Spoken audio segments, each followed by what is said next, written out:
Akhir bukan selalu tamat, kadang itu hanya awal dari kisah yang sesungguhnya. Hari itu langit Incheon begitu terang dan panas, seolah seluruh kota sedang dibakar oleh matahari. Udara musim panas menyengat sejak pagi, membuat seragam siswa terasa lebih berat dari biasanya. Tapi bagi Yesu, panas bukan masalah. Yang lebih mengganggunya adalah rasa bosan yang sudah berminggu-minggu ia pendam. Sebagai anak dari ketua yayasan sekolah elit yang terkenal di kota, hidup Yesus selalu dikontrol dan diawasi. Semua orang memandangnya sebagai gadis sempurna, cantik, kaya, dan anak orang penting. Tapi kenyataannya, hari-harinya sunyi. Ia tak pernah merasa benar-benar hidup, apalagi dicintai tanpa embel-embel status. Pagi itu ia duduk di ruang kepala sekolah, menunggu ayahnya menyelesaikan rapat dengan para guru. Ia melirik arlojinya dengan kesal. Sudah lebih dari 40 menit. Matanya menatap jendela besar di ruangan itu, lalu keluar, ke arah lapangan utama sekolah. Dan di sanalah ia melihatnya. Seorang pria muda sedang berdiri di tengah kerumunan siswa yang sedang bersiap untuk lomba akademik musim panas. Posturnya tinggi, wajahnya serius, dengan rambut hitam panjang yang diikat setengah dan jatuh rapi ke belakang. Matanya tajam, seolah bisa menembus siapapun yang berani menatapnya. Ia berdiri sedikit terpisah dari yang lain, memegang buku catatan kecil di tangannya. Yesus menyipitkan mata. "Siapa itu?" bisiknya pelan.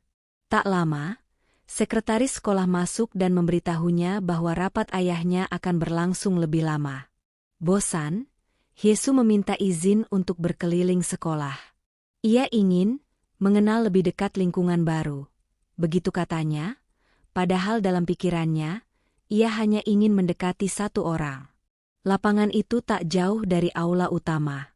Saat ia melangkah ke sana, beberapa siswa memandang dan berbisik-bisik, tapi ia tak peduli. Fokusnya hanya pada sosok pria itu. Ketika jaraknya tinggal 5 meter, pria itu menoleh. Tatapan mereka bertemu. Tak ada senyum. Tak ada sapaan. Hanya jeda panjang yang membuat udara terasa semakin panas. "Kamu bukan siswa di sini," kata pria itu pelan, dengan suara dalam dan tenang. "Aku akan jadi siswa baru," jawab Yesus, mengangkat dagunya. "Dan kamu?" "Won Bin," ujarnya singkat. Ia hendak kembali membaca bukunya, tapi Yesus tak bergerak. Matanya menyapu wajah pria itu. Garis rahangnya tajam. Kulitnya kecoklatan, bukan karena malas merawat diri, tapi karena banyak beraktivitas di luar. Bukan tipe pria dari keluarga berada. "Kenapa kamu berdiri sendiri? Tak suka keramaian?" Won Bin mengangkat alis, lalu menutup bukunya perlahan. "Keramaian hanya membuat orang cenderung melupakan tujuan." "Apa tujuanmu?" "Memenangkan lomba.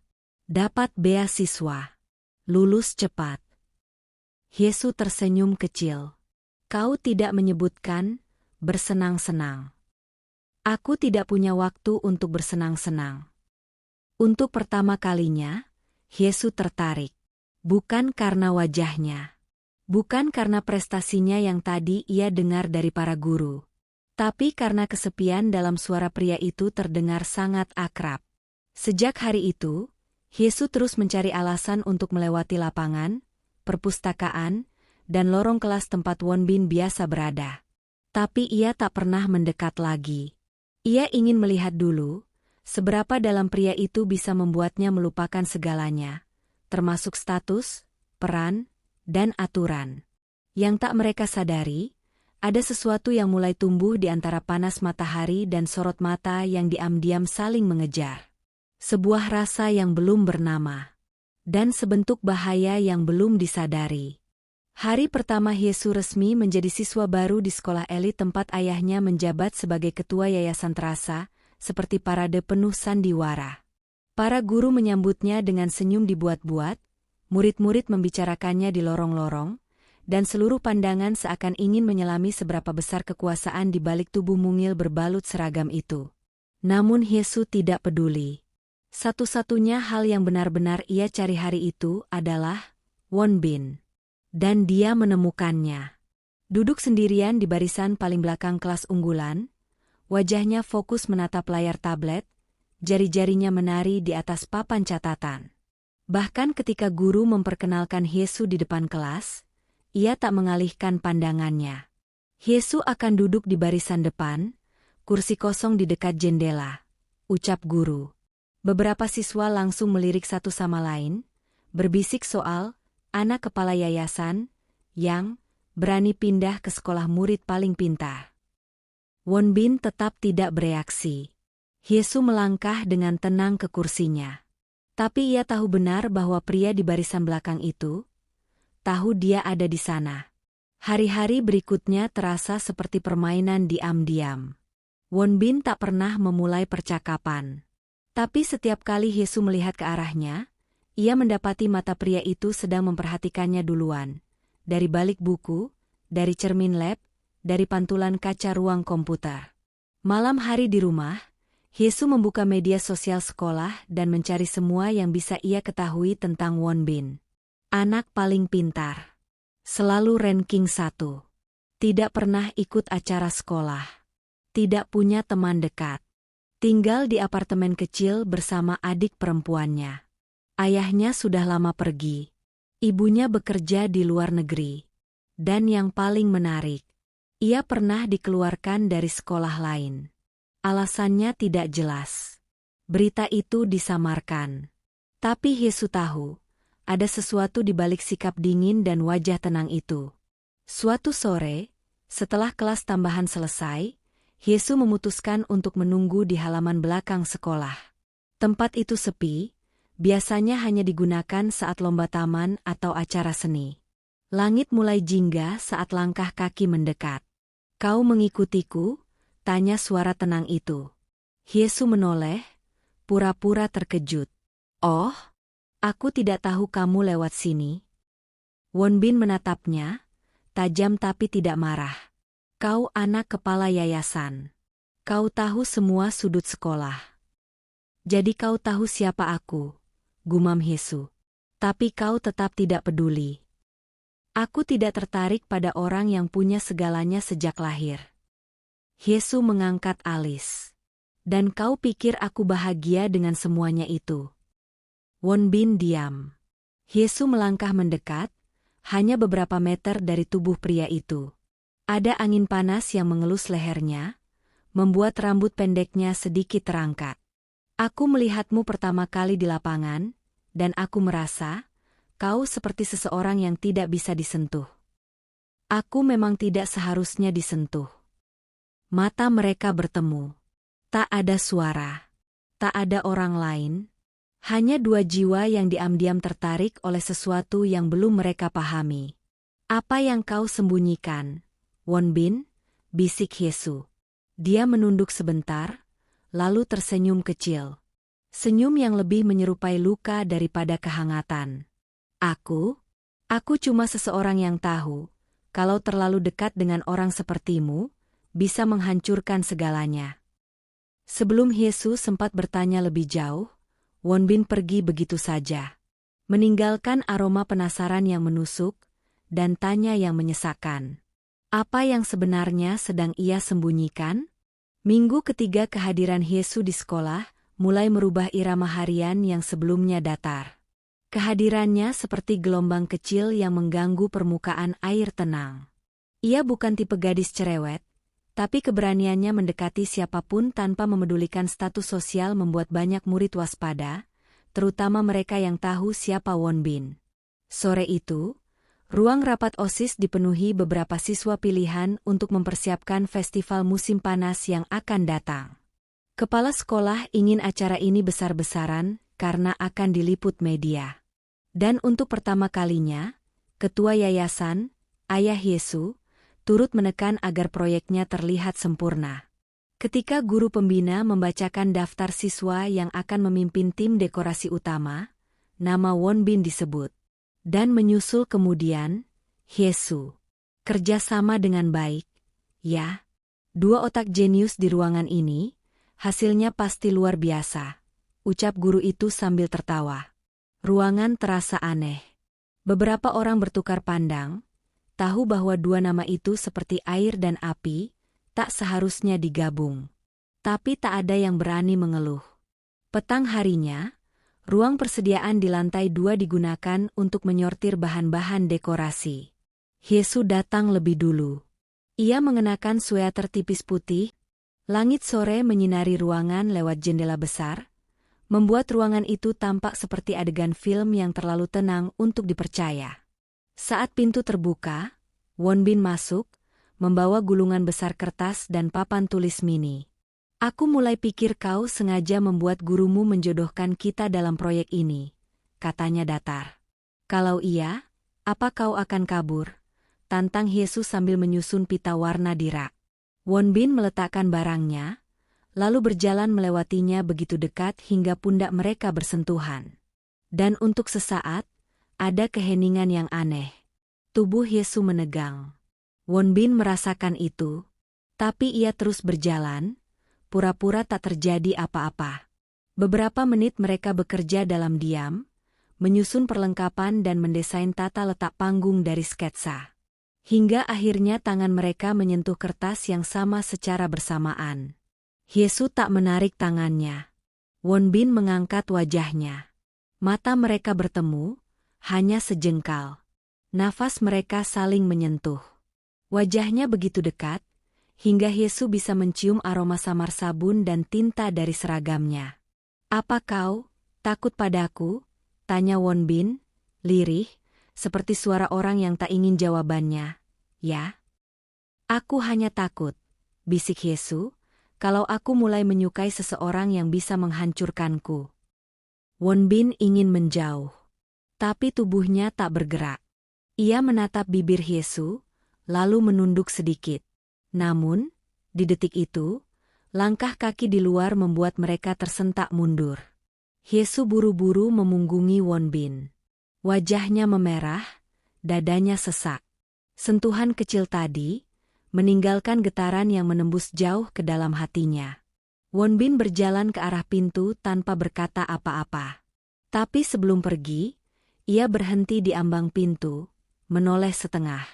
Kalau kau tidak ingin terluka, katanya perlahan, jangan pernah berusaha menyentuhku lagi. Pintu menutup pelan. Dan Yesus tahu, kalimat itu bukan peringatan. Itu semacam doa dari seseorang yang tahu bahwa dirinya beracun, dan ingin melindungi orang yang mulai dicintainya. Hari-hari setelah kejadian di ruang persediaan terasa ganjil bagi Yesus. Ia bukan gadis polos yang tak pernah disentuh laki-laki, tapi sentuhan tangan itu, yang begitu singkat dan sunyi, terus menghantui pikirannya. Won Bin berubah. Ia tetap hadir di kelas, tetap menjadi murid teladan yang menjawab pertanyaan rumit tanpa celah, tapi matanya tak lagi menatap ke arah Yesus. Ia menghindar, menjaga jarak, dan justru itu yang membuat Yesus makin terikat. Sore itu, sekolah sudah hampir kosong. Beberapa kelas tambahan telah selesai, gerbang mulai ditutup perlahan oleh satpam, dan langit Incheon mulai menampilkan semburat merah keemasan musim panas. Suara serangga dan angin lembut menjadi latar dari suasana yang sepi dan sedikit melankolis. Yesus duduk sendirian di taman belakang sekolah, memandangi gerbang yang mulai tertutup. Ia tahu Won Bin sedang di ruang laboratorium. Ia tahu dia akan melewati taman ini untuk pulang. Dan benar saja, beberapa menit kemudian, langkah kaki itu muncul. Won Bin berjalan cepat, ranselnya digendong asal. Ia hendak melewati Yesus begitu saja, tapi gadis itu berdiri dan memanggilnya. Won Bin. Langkahnya berhenti. Aku sudah cukup bersabar, ucap Yesus sambil menatap matanya dalam. Kau menghindariku sejak hari itu. Apa kau mengira aku akan menyerah hanya karena kau meminta begitu? Won Bin menghela napas, perlahan. Aku bukan orang baik, Yesus. Kau terlalu bersih untuk didekati oleh seseorang seperti aku. Kau tidak tahu apa-apa tentangku, balasnya cepat. Kau hanya melihat statusku, ayahku, uangku. Tapi kau tak tahu seberapa kosong hidupku. Won Bin berjalan mendekat, sangat dekat.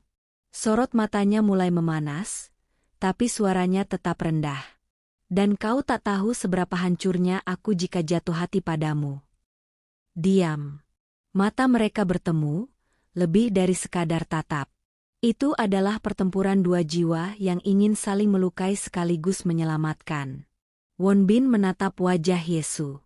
Pandangannya turun ke bibir gadis itu. Perlahan, ia mendekat. Dan ketika suara logam gerbang besar di belakang mereka bergemeretak tertutup, ciuman itu terjadi. Tidak terburu-buru, tidak rakus, tapi juga tidak ringan. Kecupan itu seakan menahan seluruh rasa yang dipendam.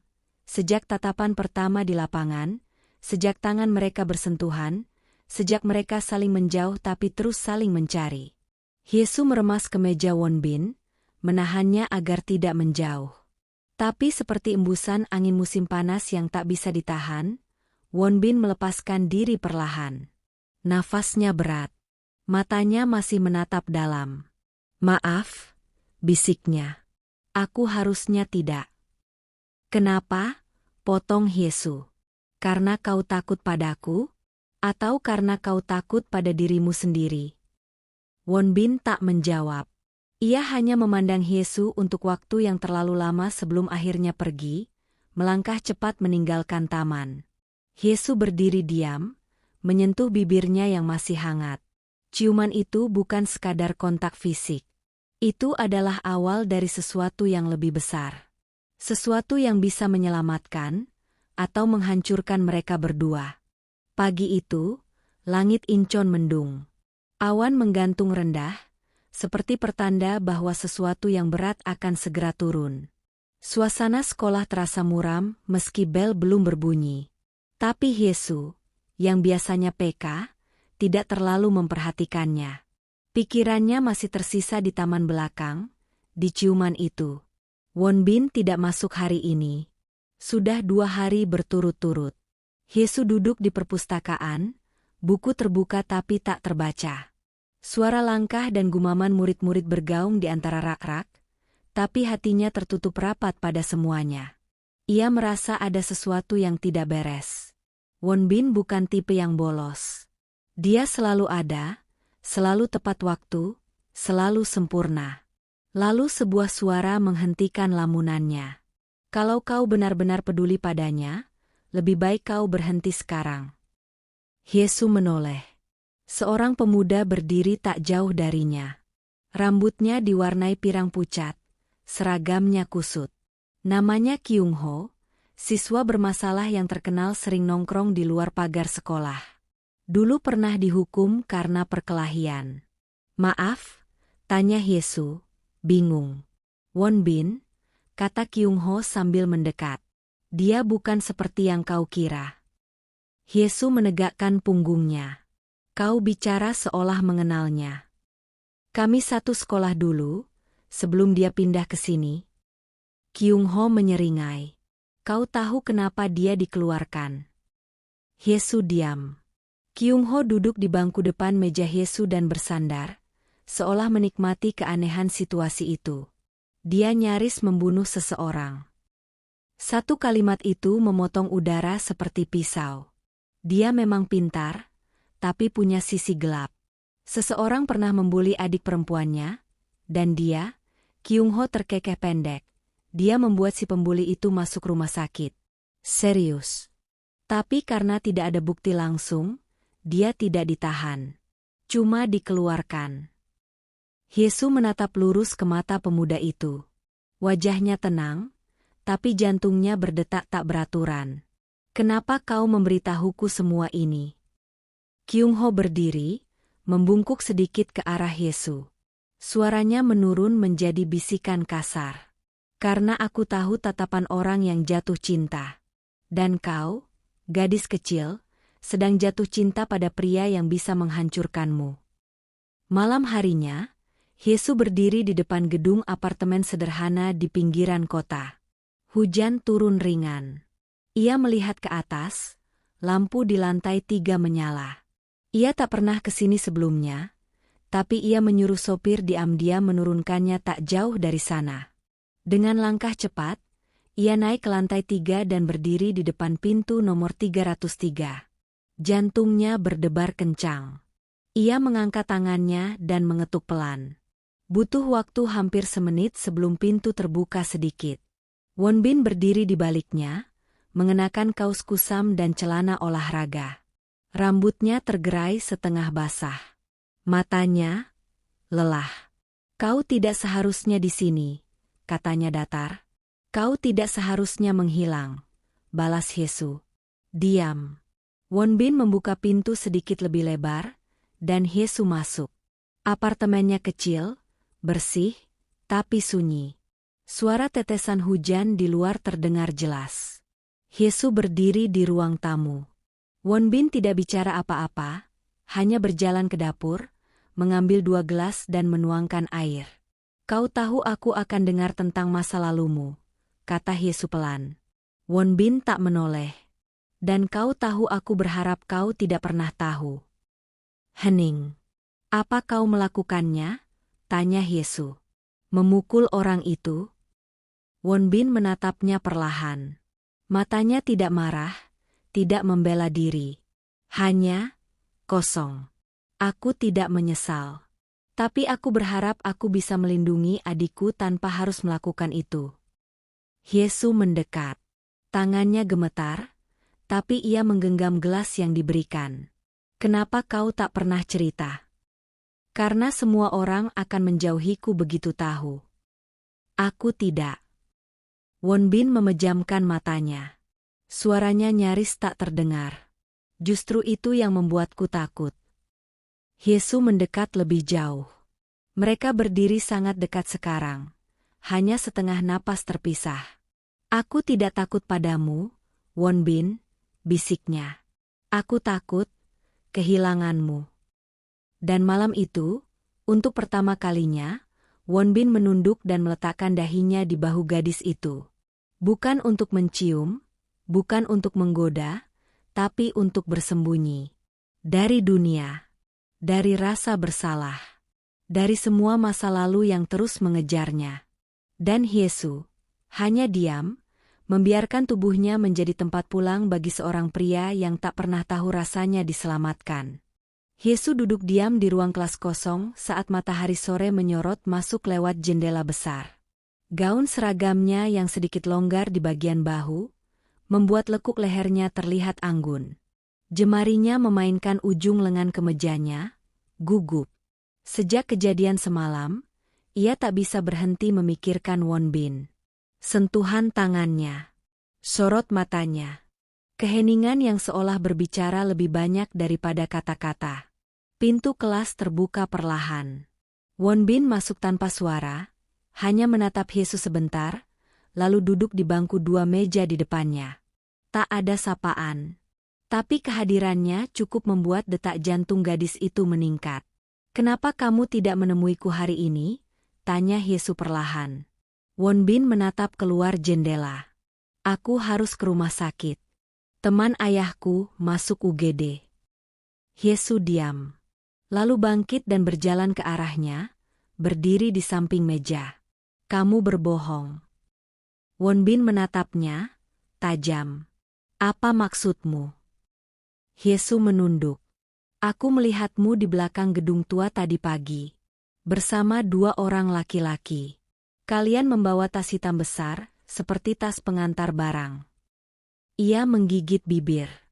"Dan aku juga tahu itu bukan tempat orang biasa lewat pagi-pagi." Wajah Won Bin mengeras. Ia berdiri perlahan, memandang lurus ke mata Hyesu. "Kau seharusnya tidak mencampuri urusan itu." "Apa itu urusan kriminal?" bisik Hyesu dengan suara nyaris gemetar. "Kamu menyelundupkan sesuatu?" Won Bin menghela napas, dan untuk pertama kalinya, wajahnya terlihat lelah. "Aku tidak ingin kamu terluka, Hyesu. Aku tidak ingin kamu tahu." "Aku ingin tahu," kata Hyesu, semakin mendekat. "Aku ingin tahu segalanya tentangmu." Diam. Mata mereka saling menatap dalam jarak yang begitu dekat, hingga napas keduanya bertabrakan. Won Bin meraih wajahnya perlahan, ibu jarinya menyentuh pipi gadis itu dengan lembut. Kamu gadis yang terlalu baik untuk masuk ke hidup seperti milikku. Tapi aku sudah di sini, bersamamu, bisik Hyesu, menyentuhkan dahi mereka. Won Bin memejamkan mata. Tangannya melingkar di pinggang gadis itu, menarik tubuhnya dalam pelukan penuh luka yang tak bisa dijelaskan. Hyesu memeluknya balik, kuat, seolah jika ia melepas, maka rahasia itu akan menelan mereka berdua. Janji padaku, gumam Won Bin di telinganya, suara rendah dan serak, kalau suatu hari aku harus pergi, kamu akan tetap jadi kamu yang sekarang. Kamu yang bersinar. Aku tidak akan bersinar tanpa kamu, bisik Hyesu. Dan di tengah ruang kelas sepi, mereka berciuman. Perlahan. Dalam. Emosional. Ciuman yang bukan hanya karena rasa suka, tapi karena rasa takut kehilangan. Karena mereka tahu, cerita ini bukan sekadar cinta biasa. Di luar, matahari mulai tenggelam. Tapi di dalam ruangan itu, dunia mereka baru saja menyala. Suasana kelas sunyi. Di luar, langit kelabu, dan hujan musim panas mulai turun pelan. Suara rintiknya menyatu dengan bisikan pelan dalam kepala Hyesu yang tak berhenti memikirkan Won Bin. Semenjak pertemuan mereka di perpustakaan minggu lalu, dunia Hyesu perlahan berubah. Ia jadi lebih sering memperhatikan ruang kelas yang dulunya membosankan, hanya karena Won Bin duduk dua bangku di depannya. Tatapan mereka kadang bertemu, lalu buru-buru saling memalingkan wajah, menyembunyikan rasa yang tak terucapkan. Hari itu, kelas bubar lebih awal karena guru tidak hadir. Para siswa berhamburan keluar, tapi Hyesu tetap duduk di tempatnya. Hujan turun lebih deras, dan ia menatap jendela dengan tatapan kosong. Hyesu, suara itu datang dari pintu. Won Bin berdiri dengan seragamnya yang sedikit basah. Hyesu berdiri pelan. Kamu belum pulang? Aku lihat kamu sendiri. Kamu nggak suka hujan? Justru suka, tapi kadang bikin perasaan jadi aneh. Won Bin masuk ke kelas, menutup pintu di belakangnya. Hening. Mereka berdua duduk bersebelahan, saling memandang. Cahaya redup dari jendela membuat suasana seperti adegan film lama. Hening. Hanya ada suara hujan dan napas mereka. Kamu sering ke perpustakaan? Tanya Hyesu. Won Bin tersenyum tipis. Sejak kecil. Kadang buat belajar. Kadang buat kabur dari rumah. Ucapan itu membuat Hyesu menoleh. Kaget. Kabur? Won Bin menunduk. Ayahku dulu keras. Sekarang sudah nggak ada. Hyesu meraih tangannya, pelan, seperti gerakan refleks. Jari-jari mereka bersentuhan, dan tidak ada yang menarik diri. Won Bin menatap tangan mereka yang bertaut, lalu memandang Hyesu. Kamu selalu terlihat kuat, tapi sekarang aku tahu, kamu menyembunyikan banyak hal, ucap Hyesu pelan. Dan kamu terlihat seperti gadis yang semua orang inginkan. Tapi aku bisa lihat matamu sering sedih. Won Bin mengangkat tangan Hyesu, menyentuh pipinya. Hyesu menutup mata, membiarkan sentuhan itu berlangsung. Lalu dia membuka mata, menatapnya, dan tanpa berkata apa-apa, ia mendekat dan mencium bibir Won Bin. Ciuman itu lembut. Tidak terburu-buru. Tidak bergairah. Hanya dua orang muda yang terhubung dalam keheningan, mencoba menemukan jawaban dari rasa yang tak pernah mereka pahami. Setelah beberapa detik, mereka saling melepaskan. Won Bin menarik napas, lalu berkata, kita sebaiknya pulang. Sebelum hujan berubah jadi badai. Hyesu mengangguk, tersenyum. Tapi, terima kasih untuk tadi. Won Bin menatapnya. Aku yang harus berterima kasih. Mereka berjalan bersama di bawah satu payung, menyusuri lorong sekolah yang basah oleh udara hujan. Tak ada yang berbicara banyak, tapi keheningan mereka terasa hangat, seperti pelukan yang tak terlihat. Dan di balik hujan itu, dua hati yang baru mengenal cinta mulai menyatu perlahan. Hari-hari berlalu sejak kejadian di ruang bawah tanah tua itu, namun suasananya masih membekas di benak Won Bin. Ia terus merasa ada yang mengawasinya, meskipun tidak ada bukti yang nyata.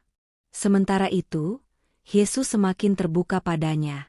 Mereka sering menghabiskan waktu sepulang sekolah, hanya berdua. Tidak selalu bicara, kadang hanya duduk di taman belakang sekolah, membiarkan angin musim panas menerpa wajah mereka. Namun ketenangan itu tidak bertahan lama. Suatu sore, ketika mereka sedang duduk berdua di belakang perpustakaan, Yesus membuka sesuatu yang mengejutkan. "Ayahku sedang diselidiki. Ada tuduhan penggelapan dana yayasan," katanya pelan, menunduk. "Dan aku tahu kamu menyimpan sesuatu tentang ini." Won Bin menegang. "Apa maksudmu?" "Aku tahu kamu tidak cuma siswa jenius biasa. Kamu menyelidiki sesuatu, dan kamu mendekatiku bukan hanya karena aku Yesus, kan?" Diam. Hanya suara serangga musim panas. Won Bin perlahan menghela napas. Awalnya iya, tapi sekarang tidak lagi. Tatapan mereka bertemu. Yesus mengedip pelan. "Lalu, siapa kamu sebenarnya, Won Bin?" Wajah pemuda itu keras, namun hatinya bergetar. "Aku disewa oleh seseorang untuk menyelidiki kasus korupsi di yayasan ini. Tapi semua berubah setelah aku kenal kamu. Aku nggak bisa terus pura-pura." Yesus menatapnya dalam. "Lalu, bagaimana dengan kita?" Won Bin menatap tanah. "Aku nggak tahu. Tapi aku tahu satu hal, aku nggak mau kehilangan kamu." Mata Yesus memerah, tapi dia tersenyum. Ia meraih tangan Won Bin dan menggenggamnya erat. "Kalau begitu, kita cari tahu kebenarannya bersama." Di momen itu, emosi di antara mereka terasa begitu pekat. Won Bin menarik Yesus ke pelukannya, pelan tapi dalam. Yesus meletakkan dagunya di bahunya, tubuhnya sedikit bergetar. Mereka tidak mencium atau bicara lagi malam itu, hanya berdiri dalam keheningan, saling menyembuhkan luka masing-masing. Tapi di balik tembok tua perpustakaan, seseorang sedang merekam mereka dari kejauhan, dan itu akan mengubah segalanya di bagian berikutnya. Pagi itu, dunia Yesus mendadak hancur. Foto-foto dirinya bersama Won Bin tersebar di grup orang tua yayasan, dan lebih buruk lagi, disusupi narasi keji, putri ketua yayasan menjalin hubungan dengan penyusup. Tak hanya reputasi Yesus yang diserang, tapi ayahnya pun langsung dipanggil dewan direksi. Isu korupsi yang selama ini diam-diam ditutupi, mendadak menguak ke publik. Media menyerbu. Sekolah gempar. Won Bin langsung dicoret dari daftar siswa beasiswa. Ia tidak dipanggil. Ia langsung dikeluarkan. Dalam sehari, semua yang dia susun perlahan hancur. Namun itu bukan akhir. "Aku tahu ini bukan kecelakaan," gumamnya pada dirinya sendiri, duduk di halte kosong dengan wajah lebam karena dihajar siswa senior yang merasa dibohongi. Yesus datang sore itu dengan pakaian hitam-hitam, mengenakan masker dan hoodie. "Aku tahu siapa yang mengunggah foto kita." Won Bin menatapnya penuh tanya. "Pamanku. Wakil direktur yayasan. Dia ingin menggulingkan ayahku dan merebut kursi puncak. Kamu hanya pion kecil yang dia pakai sebagai dalih." Won Bin menunduk. "Jadi, sejak awal aku dijebak." Yesus mengangguk pelan. "Dan sekarang kita harus keluar dari permainan ini sebelum semua hancur." Won Bin mengepalkan tangan. "Atau kita balik arahkan permainan ini ke dia." Yesus tersenyum samar. "Ayo, kita cari tahu siapa sebenarnya yang menjadi dalang di balik semua ini. Aku tahu satu tempat di villa lama yang menyimpan dokumen asli yayasan, dan paman tidak tahu kalau aku tahu jalan ke sana." Mereka kembali membentuk tim. Tapi kali ini, bukan untuk mencari kebenaran yang tersembunyi, melainkan untuk menjatuhkan sang dalang permainan. Dan mereka tidak tahu bahwa seseorang telah menanam pelacak di tas ransel Yesus sejak 2 hari lalu. Musuh kali ini tidak lagi sekadar rumor atau politik sekolah. Ini adalah perang strategi dan taruhan nyawa. Hujan turun deras saat Won Bin dan Hye-soo tiba di villa tua peninggalan pendiri yayasan. Bangunannya sunyi, ditelan rimbunnya dedaunan, seolah menyembunyikan rahasia masa lalu yang tak ingin terungkap.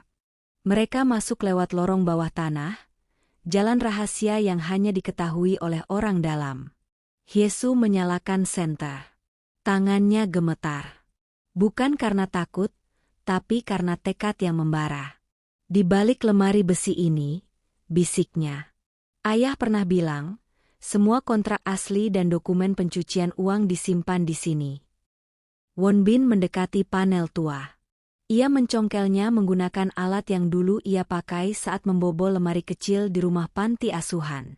3 kali coba. Brankas terbuka. Di dalamnya, tumpukan berkas, hard disk, dan 1 map merah dengan cap yayasan. Saat Hye-soo membukanya, matanya membelalak. Ini, bukti pamanku memalsukan dana CSR ke proyek fiktif. Bahkan, ada transfer atas nama kepala sekolah. Ini bukan sekadar pengkhianatan. Ini organisasi dalam organisasi. Tiba-tiba, terdengar suara langkah kaki. Berat, teratur. Won Bin segera menutup brankas dan menarik Hye-soo ke balik dinding. 2 pria berbadan besar memasuki ruangan, satu di antaranya membawa alat pelacak. Sinyalnya ada di sini. Mereka tidak bisa jauh. Hye-soo menggenggam tangan Won Bin. Dia tahu. Mereka kabur lewat lorong belakang, nyaris tertangkap. Nafas mereka berat, pakaian basah kuyup. Tapi map merah itu kini ada di tangan mereka, dan permainan telah berubah arah. Keesokan harinya, dunia gempar. Sebuah akun anonim mengunggah foto map merah itu, disertai cuplikan dokumen. #Yayasan Korup menjadi trending. Kantor yayasan didemo. Media memburu para pejabat. Bahkan direktur utama dipanggil kejaksaan. Namun akun anonim itu bukan milik Won Bin ataupun Hye-soo. Saat mereka menatap layar bersama, terpampang 1 nama pengunggah, Ryu Minjo. Siapa dia? Tanya Won Bin. Hye-soo bergidik. Dia, mantan sahabat ibuku. Dulu dipecat secara tidak adil dari yayasan. Dan untuk pertama kalinya, mereka sadar, mereka bukan satu-satunya yang ingin menggulingkan kekuasaan lama. Tapi siapapun yang membantu mereka, mungkin punya agenda lebih gelap. Won Bin duduk diam di dalam apartemen kecil Hye-soo, memandangi layar laptop yang memperlihatkan profil Ryu Minjo, mantan kepala keuangan yayasan, yang dulu menghilang tanpa jejak setelah ibunda Hye-soo meninggal secara misterius. Kalau dia tahu segalanya sejak awal, gumam Won Bin, kenapa baru sekarang muncul? Hye-soo, yang berdiri memandangi hujan dari jendela, menjawab lirih, karena dia menunggu seseorang cukup gila untuk mengguncang fondasi yang sudah lapuk. Dan orang itu, ternyata kita. Tak lama, telepon Hye-soo berdering. Suara wanita tua di ujung sana terdengar jelas. Map merah itu hanya permulaan. Yang lebih penting, ada di rumah tempat ibumu meninggal. Datanglah sendirian. Jangan ajak dia. Hye-soo menatap Won Bin dalam diam. Aku harus pergi. Aku ikut. Won Bin, tidak. Ini urusan keluargaku. Jika ini jebakan, aku tahu ini juga hidupmu, tapi mulai sekarang, hidupmu juga hidupku. Ia meraih tangannya. Di rumah tua pinggiran kota, tempat ibunya dulu ditemukan tewas akibat overdosis yang dianggap bunuh diri, mereka disambut oleh Ryu Minjo. Wanita tua itu berambut perak, mengenakan mantel hitam, berdiri di depan foto lawas ibunya dan beberapa wanita lain, termasuk dirinya sendiri. Ayahmu tidak pernah ingin kamu tahu ini, katanya pada Hye-soo. Yayasan itu dibangun di atas pengkhianatan, darah, dan kebohongan. Dan ibumu adalah korban pertama. Ia membuka sebuah lemari tua dan menarik keluar sebuah kotak kayu kecil. Di dalamnya, kaset rekaman, dan secari kertas kontrak dengan cap darah di ujungnya. Ini, pengakuan ibumu sebelum dia meninggal. Won Bin segera memutar kaset. Suara dalam rekaman terdengar gemetar. Jika ada yang menemukan ini, aku tahu aku tidak bunuh diri.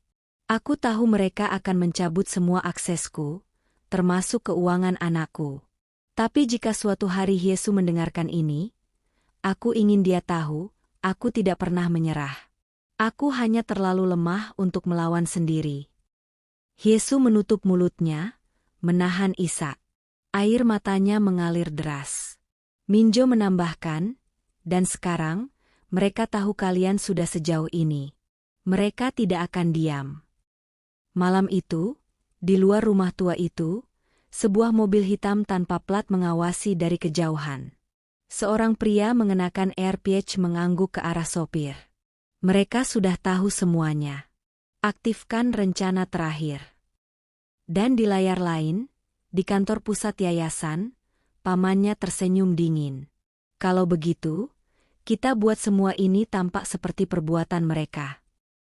Pagi itu, kabar mengejutkan mengguncang media nasional. Judul-judul utama. Kebocoran besar. Yayasan Amal terkenal diduga terlibat penggelapan dan kematian terselubung. Putri pendiri muncul membawa bukti mengejutkan. Yesus berdiri di depan gedung tinggi tempat konferensi pers digelar. Di sampingnya, Won Bin menggenggam tangannya erat. Ia memakai jas abu-abu, wajah tenang, tapi matanya penuh emosi. "Apa kamu siap?" tanya Won Bin. Yesus mengangguk. "Bukan hanya untukku, tapi untuk ibuku. Untuk semua yang mereka hancurkan." Ia melangkah maju ke podium, menatap ratusan wartawan di hadapannya, lalu berkata tegas, "Saya tidak akan membiarkan kebenaran ibuku dikubur. Tidak hari ini, tidak selamanya."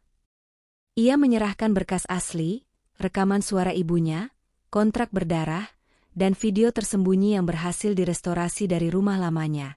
Semua bukti keterlibatan petinggi yayasan, termasuk pamannya, dalam pencucian uang dan manipulasi kematian. Di ruang lain, pamannya menonton siaran langsung. Tatapannya kosong.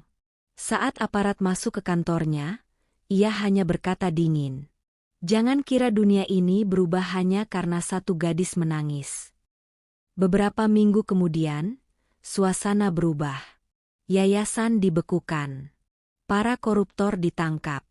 Nama mendiang ibu Yesus dibersihkan. Dan Yesus? Ia membuka sebuah klinik terapi kecil yang melayani anak-anak korban pelecehan dan tekanan psikologis, sebuah langkah kecil menuju pengobatan luka yang dulu ditinggalkan ayah dan keluarganya. Won Bin menjadi direktur komunikasi untuk lembaga independen anti korupsi, berjuang di balik layar, tapi setiap malam pulang ke tempat yang sama, rumah mungil mereka di pinggiran kota, dengan tanaman kaktus kecil di jendela, dan secangkir teh melati hangat. Suatu malam, saat hujan turun lembut, Yesus memeluknya dari belakang. "Aku takut kalau semua ini cuma mimpi." Won Bin membalikkan badan, menatapnya lekat-lekat. "Kalau ini mimpi," katanya sambil menyentuh wajahnya lembut, "biarkan aku tidur bersamamu selamanya." Ia mengecup keningnya, lalu bibirnya. Dan untuk pertama kalinya, setelah sekian lama, Yesus benar-benar merasa hidup. Miliknya. Sepenuhnya. Tamat. Terima kasih. Sudah menonton sampai akhir, like, komen, dan subscribe. Karena cerita selanjutnya mungkin saja tentang kamu.